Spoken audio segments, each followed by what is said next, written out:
you're buying a house, some of the things that you have to factor in are your down payment and closing costs as well.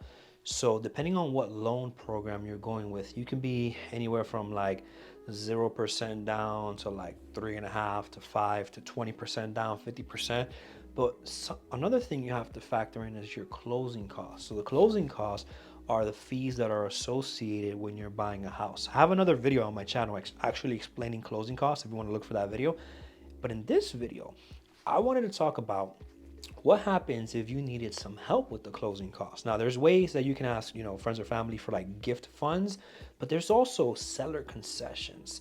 And this video is going to explain what seller concessions are and what the limits are based on the type of loan you're going with. My name is Jodeni Ogando. I'm a Central Florida mortgage broker account executive. I just got licensed recently, already working a bunch of deals. And one of the things that comes up a lot, even with people that have all the money in the world saved up, is how can I get a better deal? And that's what we're all about, still finding a way to get you a better deal. And one of the ways is to ask the seller to simply contribute some of their equity in the form of a concession.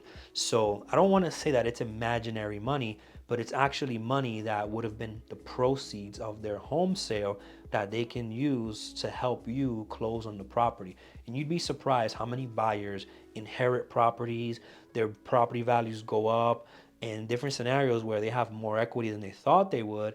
And I hear things like, oh my God, I don't know what I'm gonna do with all this money that I'm making or whatever. So one of the ways to negotiate is to give some of that money to the buyer in need, or a buyer that wants to negotiate it to be able to finish buying the property. Now, let's start off with USDA loans. With USDA loans, 100% financing, those are more for like the rural areas of town. It says here that if you're buying it primary residence USDA loan, you're allowed to ask for up to 6% of the purchase price as a concession, 6%.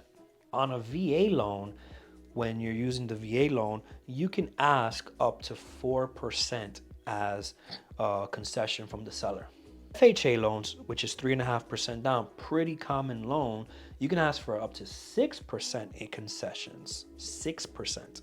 Conventional is broken up into a few different categories. So if it's for a primary or secondary home or an investment. So on a conventional, for investment, if it's 15% or more, you can ask for up to 2% in concessions. With conventional for primary and secondary homes, if you are, now there's a lot of different scenarios. So they ask if the down payment is less than 10% or 10 to 25% or more than 25%. So if it's greater than 90% loan to value, you can get up to 3% in concessions. 75.01% to 90% loan to value, you can get up to 6%. 75% or less loan to value, the max seller contribution will be 9%.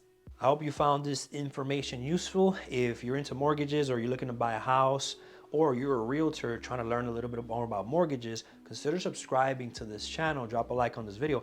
Also, drop a comment. Let me know where you're watching from and what other topics that are mortgage related you want to know about. That way I can structure that into my next video. And I'll see you on the next one.